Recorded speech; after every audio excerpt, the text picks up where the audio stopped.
भारत माता की, भारत माता की, भारत माता की।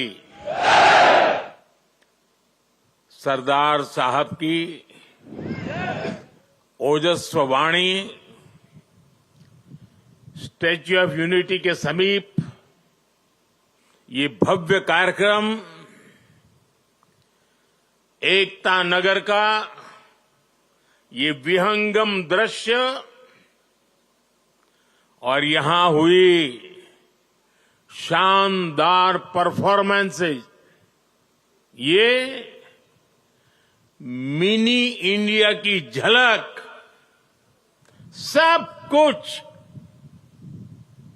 कितना अद्भुत है, कितना प्रेरक है। 15 अगस्त और 26 जनवरी की तरह ही 31 अक्टूबर को होने वाला ये आयोजन पूरे देश को नई ऊर्जा से भर देता है। मैं राष्ट्रीय एकता दिवस पर सभी देशवासियों को बहुत बहुत बधाई देता हूं।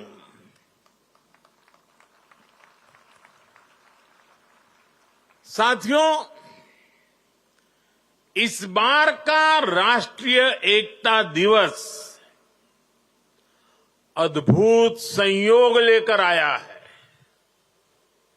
एक तरफ आज हम एकता का उत्सव मना रहे हैं, वहीं दूसरी तरफ दीपावली का भी पावन पर्व है। दीपावली दीपों के माध्यम से पूरे देश को जोड़ती है, पूरे देश को प्रकाशमय कर देती है। और अब तो दीपावली का पर्व भारत को दुनिया से भी जोड़ रहा है। अनेक देशों में इसे राष्ट्रीय उत्सव की तरह मनाया जा रहा है। मैं देश और दुनिया में बसे सभी भारतीयों को, भारत के शुभचिंतकों को दीपावली की अनेक अनेक शुभकामनाएं देता हूं।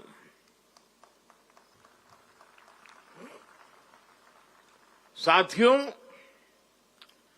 इस बार का एकता दिवस एक और वजह से भी विशेष है। आज से सरदार पटेल का 150वां जन्म जयंती वर्ष शुरू हो रहा है। आने वाले 2 वर्षों तक देश सरदार पटेल की 150वीं जन्म जयंती का उत्सव मनाएगा। ये भारत के प्रति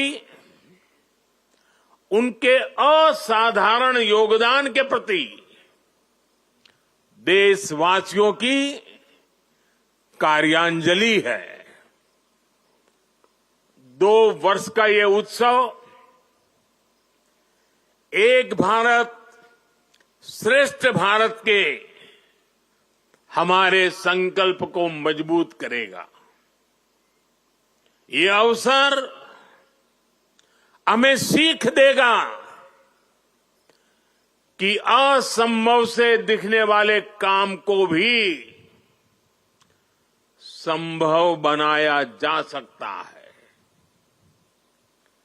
जब भारत को आजादी मिली थी तो दुनिया में कुछ लोग थे जो भारत के बिखरने का आकलन कर रहे थे और अभी हमने सरदार साहब की वाणी में उसका विस्तार से बयान सुना। उन लोगों को जरा भी उम्मीद नहीं थी कि सैकड़ों रियासतों को एकजुट करके फिर से एक भारत का निर्माण हो पाएगा।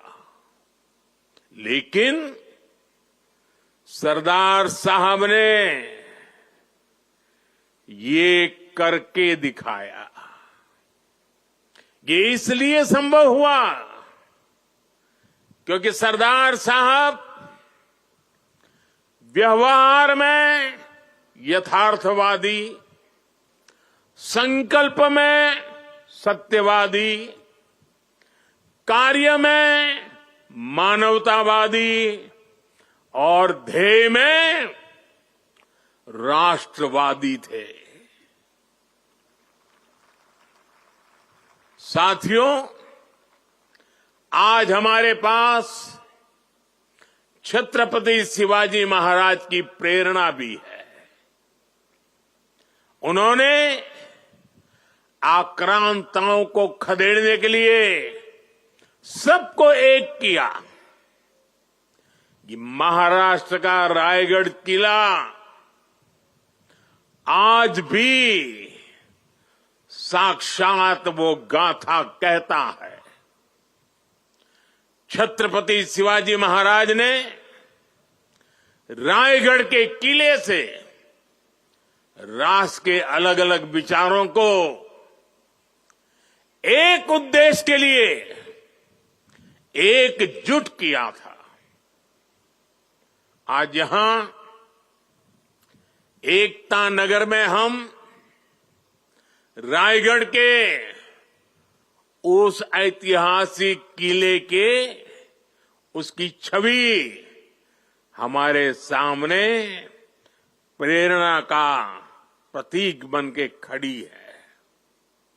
रायगढ़ किला सामाजिक न्याय, देशभक्ति और राष्ट्र प्रथम के संस्कारों की पवित्र भूमि रहा है। आज इसी पृष्ठभूमि में हम विकसित भारत के संकल्प की सिद्धि के लिए यहां एकजुट हुए हैं। साथियों, बीते 10 वर्ष तक भारत की एकता और अखंडता के लिए ये कालखंड अभूतपूर्व उपलब्धियों से भरा रहा है। आज सरकार के हर काम, हर मिशन में राष्ट्रीय एकता की प्रतिबद्धता दिखती है। इसका एक बड़ा उदाहरण है हमारा ये एकता नगर।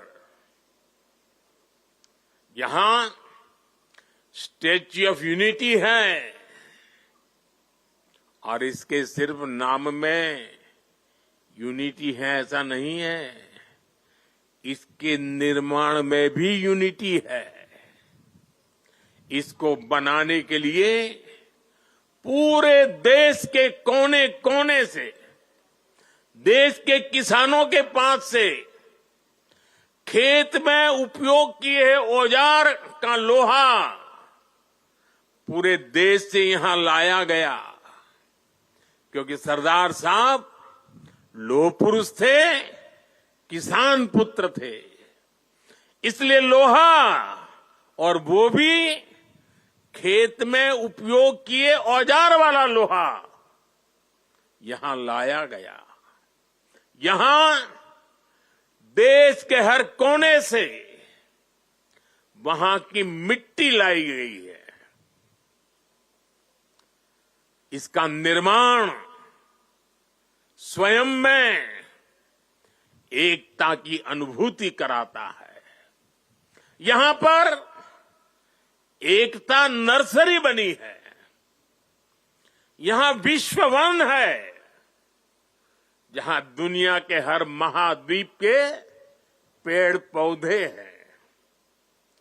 यहां चिल्ड्रन न्यूट्रिशन पार्क हैं, जहां पूरे देश की हेल्दी फूड हैबिट्स के दर्शन एक ही जगह पर होते हैं।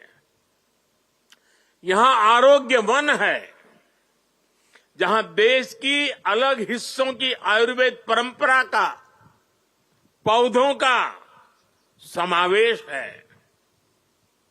इतना ही नहीं, यात्रियों के लिए यहां एकता मॉल भी है, जहां देश भर के हैंडीक्राफ्ट्स एक ही छत के नीचे मिलते हैं। और साथियों, ये एकता मॉल सिर्फ यहीं पर है ऐसा नहीं, हम देश के हर राज्य की राजधानी में एकता मॉल के निर्माण को प्रोत्साहन दे रहे हैं। एकता का यही संदेश हर वर्ष होने वाली एकता दौड़ से भी मजबूत होता है। साथियों, एक सच्चे भारतीय होने के नाते हम सभी का कर्तव्य है कि हम देश की एकता के हर प्रयास को सेलिब्रेट करें, उत्सव उमंग से भर दे। ऊर्जा, आत्मविश्वास, हर पल नए संकल्प, नई उम्मीद, नए उमंग, यही तो सेलिब्रेशन है। जब हम भारत की भाषाओं पर बल देते हैं, उससे भी एकता की एक मजबूत कड़ी हमें जोड़ती है।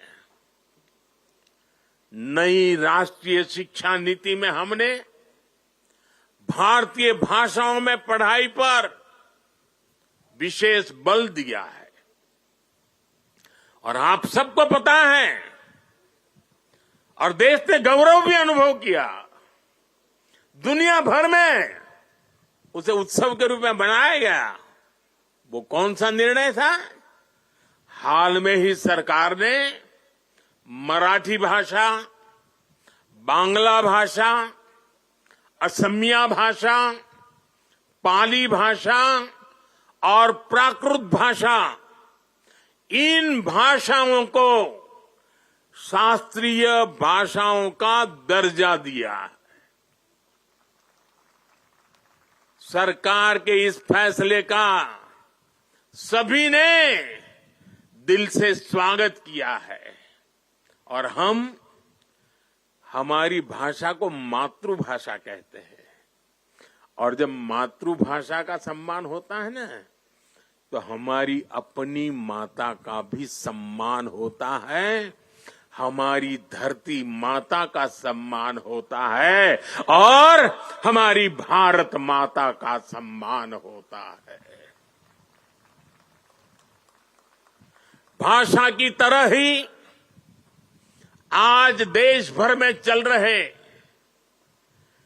कनेक्टिविटी के काम, जोड़ने के काम भी देश की एकता को मजबूत कर रहे हैं। रेल हो, रोड हो, हाईवे हो और इंटरनेट जैसे आधुनिक इंफ्रास्ट्रक्चर के ने गांव को शहरों से जोड़ा है। जब कश्मीर और नॉर्थ ईस्ट की राजधानियां रेल से जुड़ती हैं, जब लक्षद्वीप और अंडमान निकोबार द्वीप अंडर सी केबल से तेज इंटरनेट से जुड़ते हैं, जब पहाड़ों पर लोग मोबाइल नेटवर्क से जुड़ते हैं, तब विकास की दौड़ में पीछे छूट जाने का भाव समाप्त हो जाता है। आगे बढ़ने की नई ऊर्जा अपने आप जन्म लेती है। देश की एकता का भाव सशक्त होता है। साथियों, पहले की सरकारों की नीतियों में और नीयत में भेदभाव का भाव भी देश की एकता को कमजोर करता रहा है। बीते 10 वर्षों में देश में सुशासन के नए मॉडल ने भेदभाव की हर गुंजाइश समाप्त की है। हमने सबका साथ, सबके विकास का रास्ता चुना है।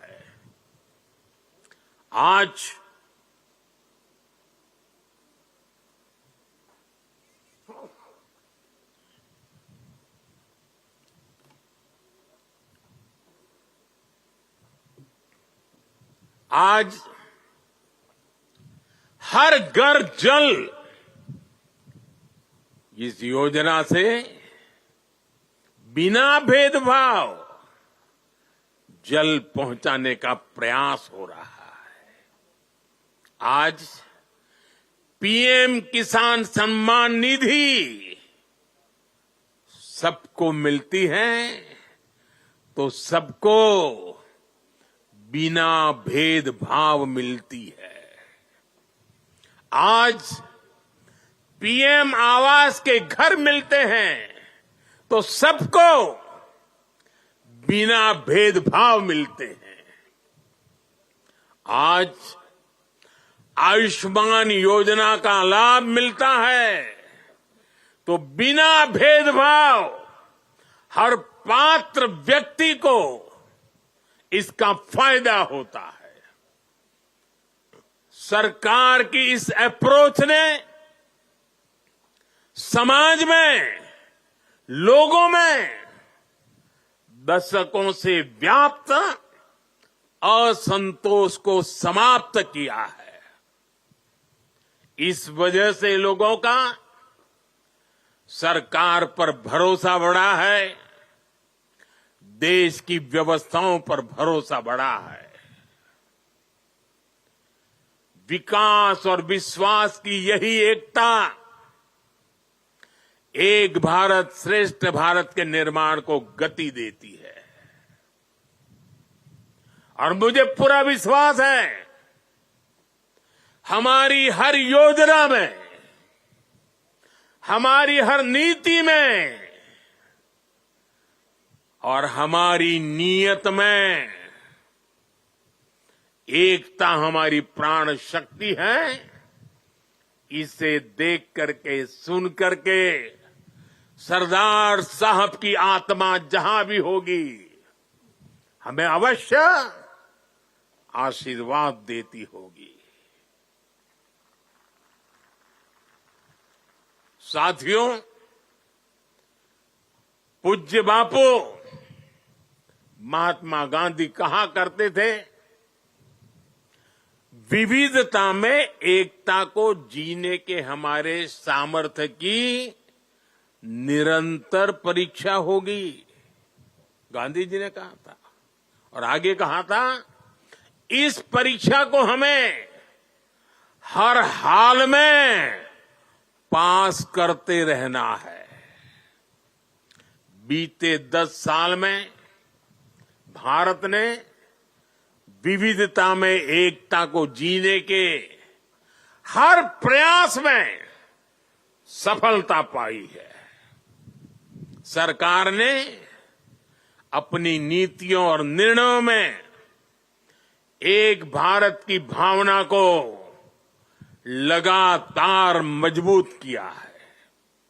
आज वन नेशन वन आइडेंटिटी यानी आधार की सफलता हम सब देख रहे हैं और दुनिया इसकी चर्चा भी करती है। पहले भारत में अलग अलग टैक्स सिस्टम थे। हमने one nation one tax system GST बनाया। हमने one nation one power grid से देश के पावर सेक्टर को मजबूत किया। वरना एक वक्त था कहीं बिजली तो होती थी, कहीं अंधेरा होता था, लेकिन बिजली पहुंचाने के लिए ग्रिड टुकड़ों में बटी पड़ी थी। हमने वन नेशन वन ग्रिड इस संकल्प को पूरा किया।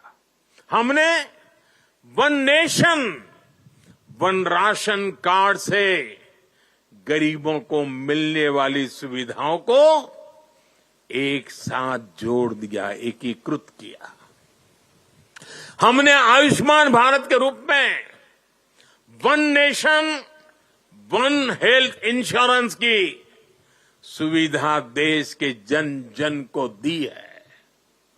साथियों, एकता के हमारे इन प्रयासों के तहत ही अब हम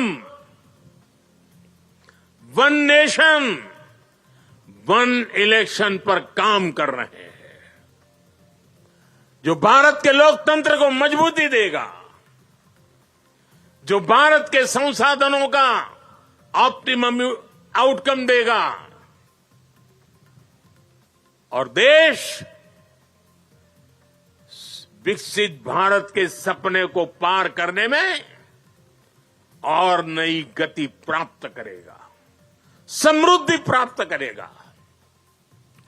भारत आज one nation one civil code यानी सेक्युलर सिविल कोड की तरफ भी बढ़ रहा है। और मैंने लाल किले से इस बात का जिक्र किया था। इसके भी मूल में सामाजिक एकता, सरदार साहब की बात ही हमारी प्रेरणा है। इससे अलग अलग सामाजिक वर्गों में भेदभाव की जो शिकायत रहती है उसे दूर करने में मदद मिलेगी। देश की एकता और मजबूत होगी, देश और आगे बढ़ेगा, देश एकता से संकल्पों को सिद्ध करेगा। साथियों, आज पूरे देश को खुशी है कि आजादी के 7 दशक बाद देश में एक देश एक संविधान का संकल्प भी पूरा हुआ है। सरदार साहब की आत्मा को मेरी ये सबसे बड़ी श्रद्धांजलि है। देशवासियों को पता नहीं है 70 साल तक बाबा साहब आंबेडकर का संविधान पूरे देश में लागू नहीं हुआ था। संविधान की माला जपने वालों ने संविधान का ऐसा घोर अपमान किया था। कारण क्या था?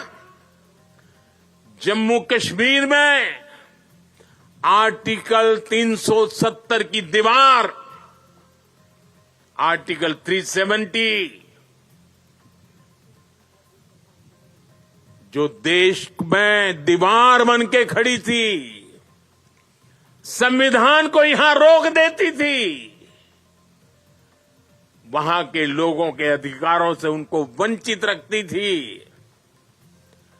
वो धारा 370 को हमेशा हमेशा के लिए जमीन में गाड़ दिया गया है। पहली बार वहां इस विधानसभा चुनाव में बिना भेदभाव को वोट डाले गए। पहली बार जम्मू कश्मीर में मुख्यमंत्री ने आजादी के 75 साल के बाद पहली बार भारत के संविधान की शपथ ली है।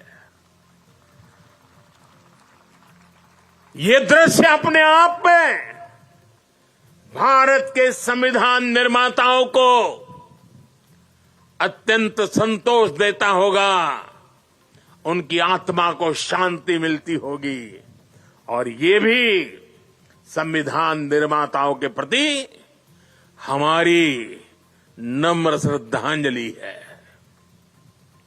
मैं इसे भारत की एकता के लिए एक बहुत बड़ा और बहुत ही मजबूत पड़ाव मानता हूं। जम्मू कश्मीर की देशभक्त जनता ने अलगाव और आतंक के बरसों पुराने एजेंडे को खारिज कर दिया है। उन्होंने भारत के संविधान को, भारत के लोकतंत्र को विजयी बनाया है। अपने अपने वोट से 70 साल से चल रहे अपप्रचार को ध्वस्त कर दिया है। मैं आज राष्ट्रीय एकता दिवस पर जम्मू कश्मीर के देशभक्त लोगों को, भारत के संविधान पर सम्मान करने वाले लोगों को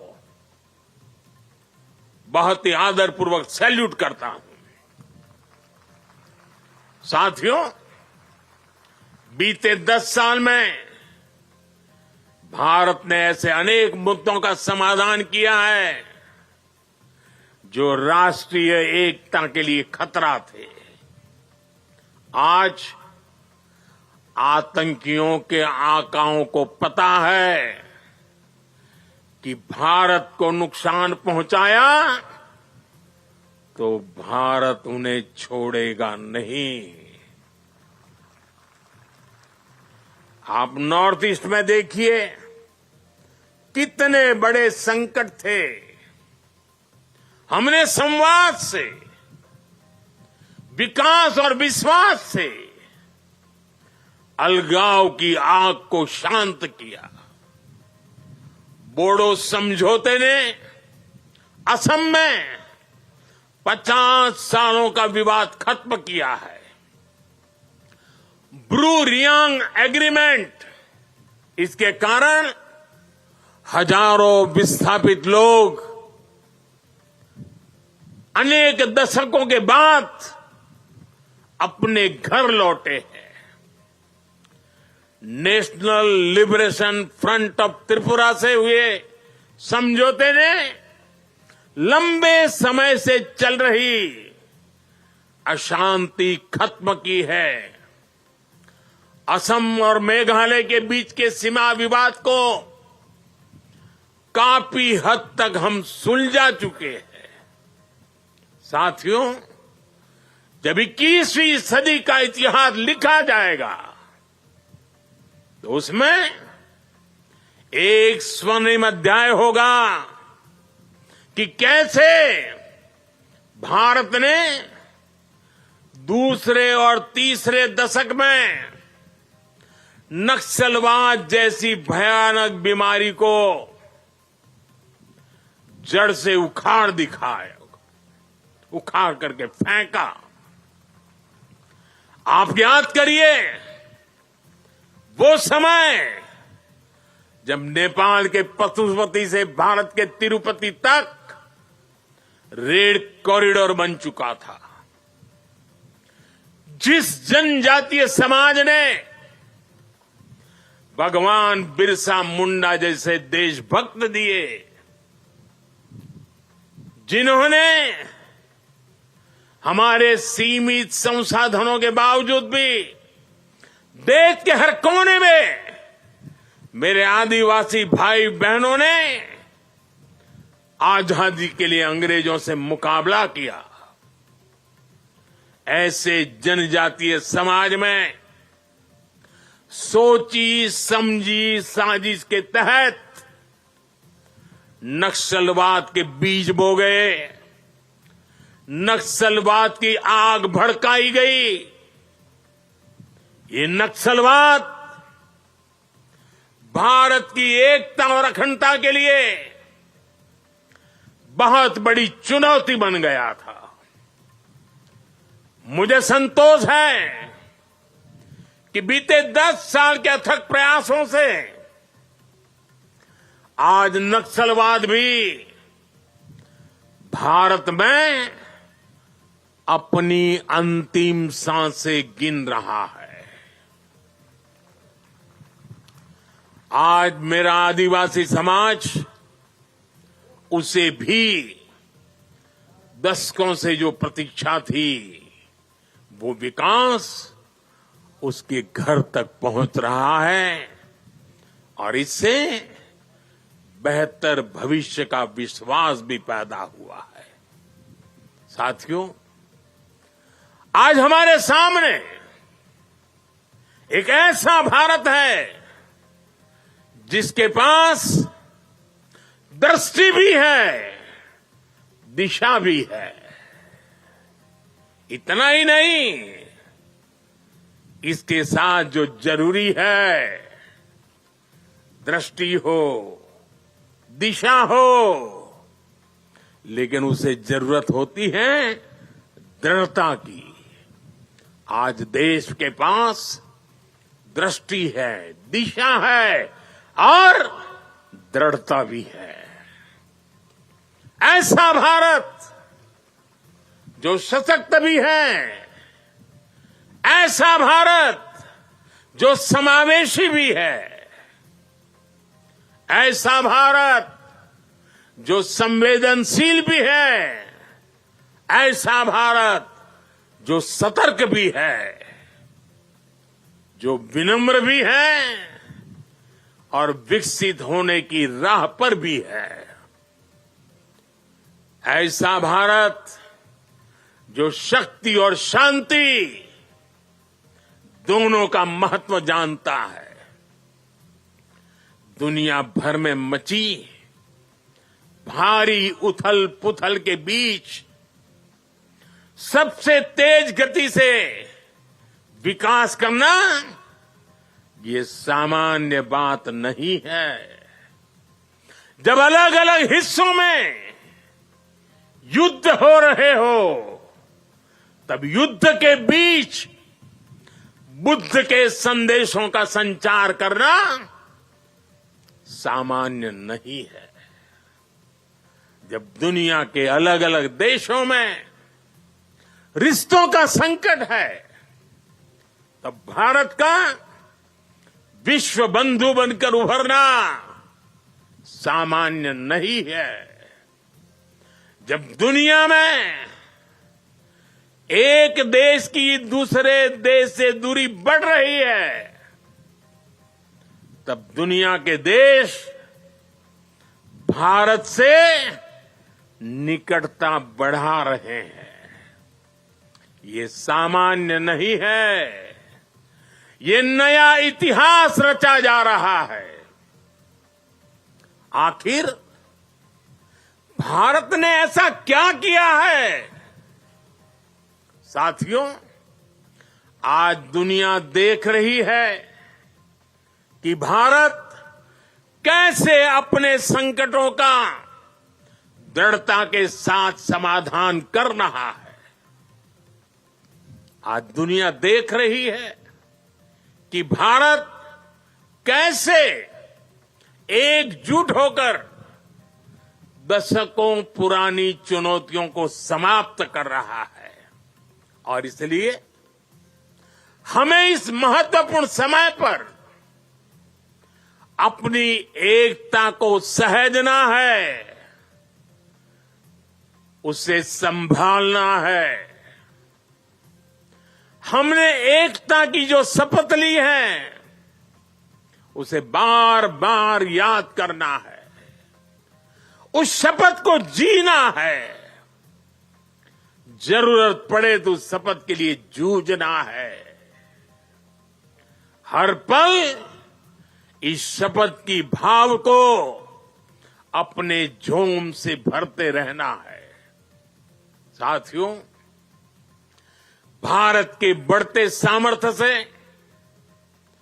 भारत में बढ़ते एकता के भाव से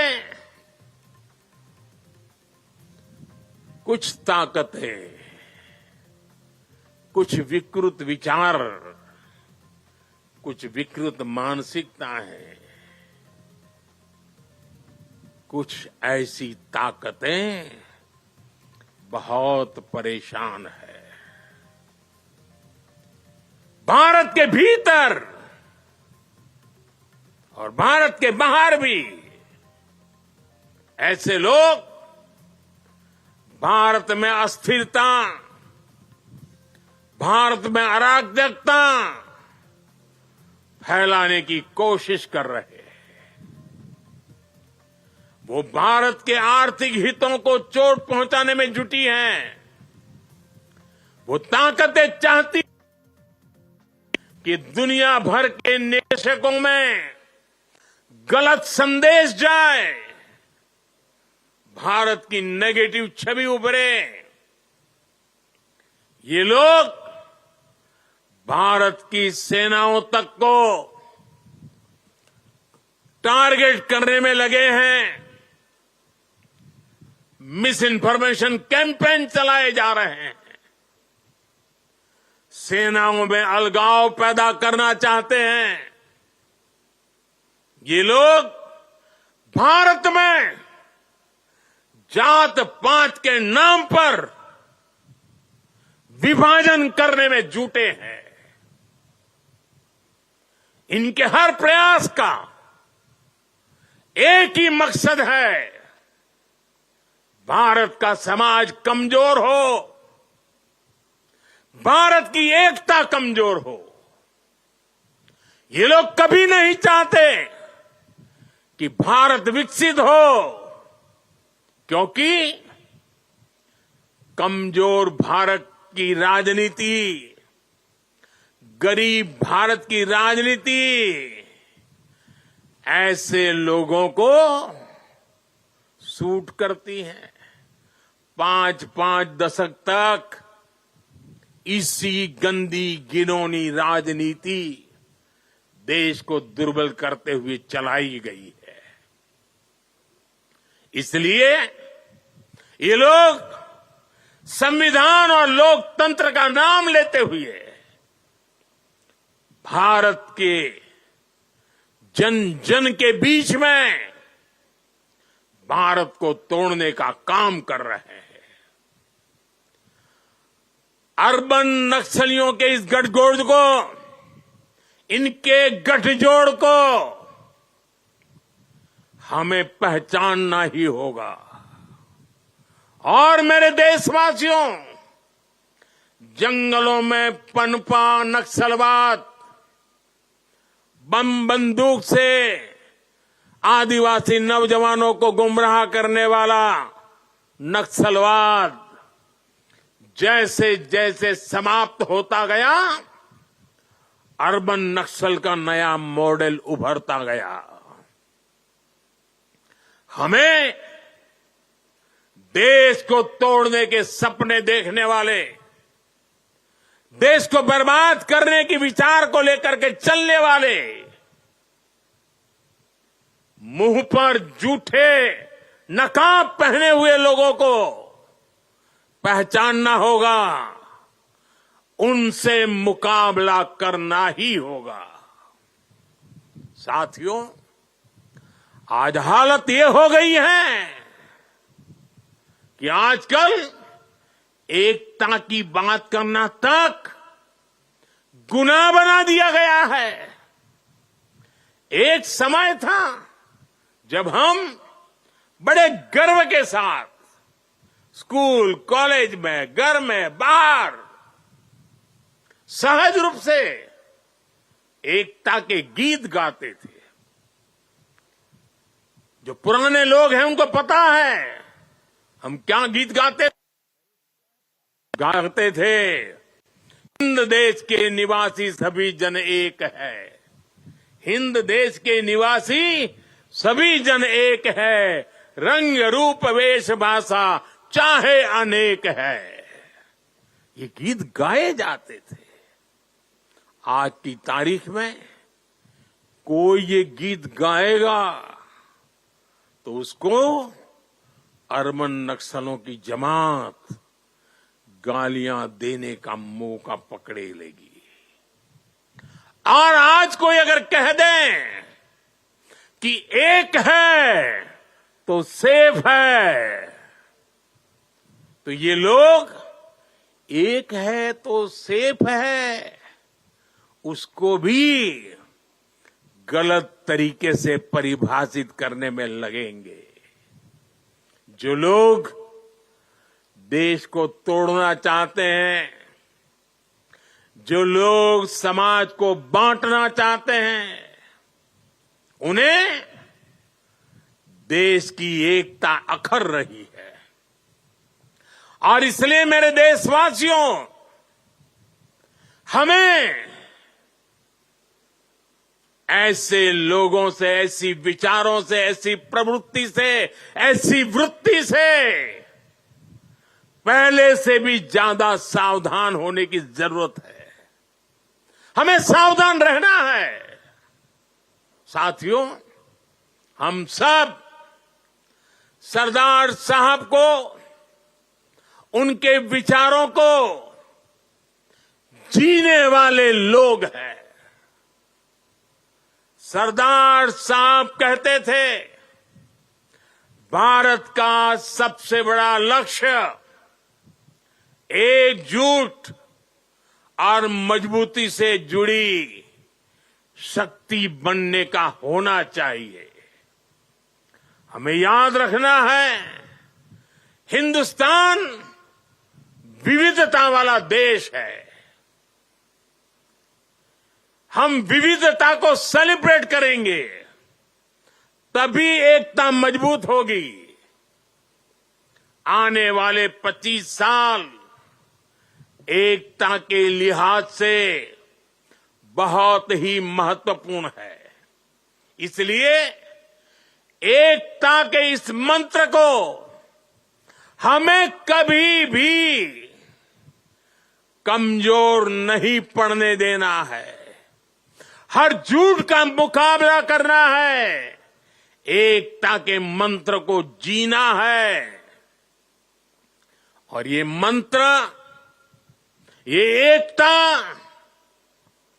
ये तेज आर्थिक विकास के लिए भी, विकसित भारत बनाने के लिए, समृद्ध भारत बनाने के लिए बहुत जरूरी है। ये एकता सामाजिक सद्भाव की जड़ी बूटी है। सामाजिक सद्भाव के लिए ये बहुत जरूरी है। अगर हम सच्चे सामाजिक न्याय को समर्पित है, सामाजिक न्याय हमारी प्राथमिकता है, तो एकता सबसे पहली पूर्व शर्त है। एकता बनाए रखना है। ये बेहतर सुविधाओं के निर्माण के लिए बिना एकता को गाड़ी चल नहीं सकती है। ये नौकरी के लिए, निवेश के लिए एकता जरूरी है। आइए हम एक होकर एक साथ आगे बढ़े। एक बार फिर आप सभी को राष्ट्रीय एकता दिवस पर मेरी ढेर सारी शुभकामनाएं। मैं कहूंगा, सरदार साहब आप सब बोलिए, अमर रहे, अमर रहे। सरदार साहब, सरदार पटेल, सरदार पटेल, सरदार पटेल।